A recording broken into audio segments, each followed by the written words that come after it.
Program Apollo. 10, Bol ambiciózny vesmírny program, v rámci ktorého sa ľudia prvýkrát odvážili vydať na mesiac a kráčať po jeho we have povrchu. ignition. 2, 1, 0, we have a liftoff.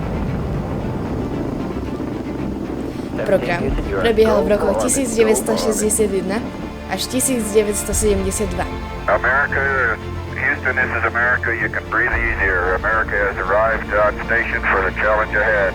A od posledného pristátia na mesiaci, misie Apollo 17, ubehol dosť dlhý čas.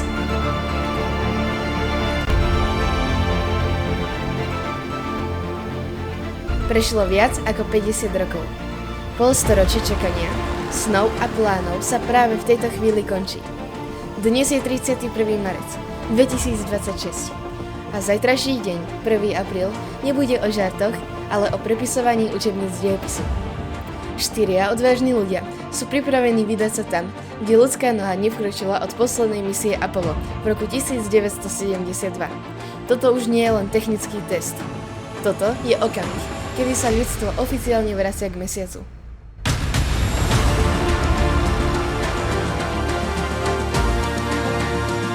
Toto je Artemis 2. Kto sú tí, ktorí ponesú našu zvedavosť do hlbokého vesmíru? Posádku tvoria 4 výrazné osobnosti, ktoré symbolizujú novú éru prieskumu. Veliteľ, Red Wiseman, skúsený veterán z Medzinárodnej vesmírnej stanice, bude riadiť túto historickú výpravu. Spolu s ním do lode Orion zasadne pilot Victor Glover, ktorý sa stane prvým človekom tmavej pleti pri mesiaci.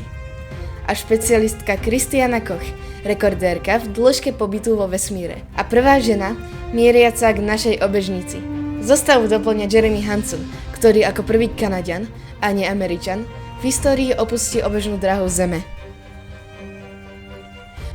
Možno sa pýtate, čo presne ich v nasledujúcich 10 dňoch čaká? Artemis 2 nie je o pristáti na mesiaci. To si nechávame pre budúce misie, ale o kritickom preverení každej skrutky a každého riadku kódu v lodi Orion. Po štarte z florického mysu Canaveral strávia astronauti prvých 24 hodín na vysokej obežnej dráhe Zeme. Tu prebehnú tie najdôležitejšie skúšky systémov podpory života. Ak všetko pôjde podľa plánu, príde hlavný bod programu – zážih smerom k mesiacu.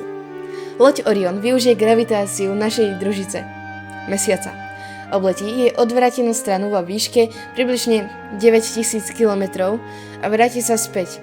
Títo 4 ľudia budú po dlhých 10 ročiach prví, ktorí uvidia celú osvetlenú guľu mesiaca z bezprostrednej blízkosti na vlastné oči. Aktuálny stav k dnešnému dňu je jasný.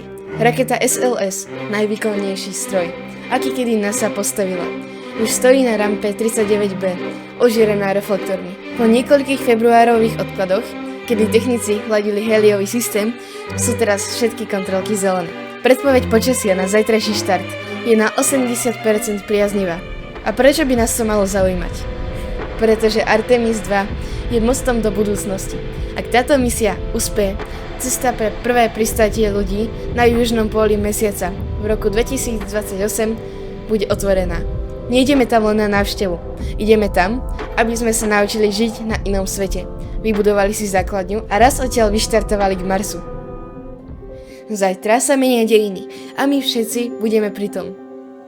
A tak sledujte oblohu, pretože cesta ku hviezdám sa práve teraz stáva realitou. Čaute!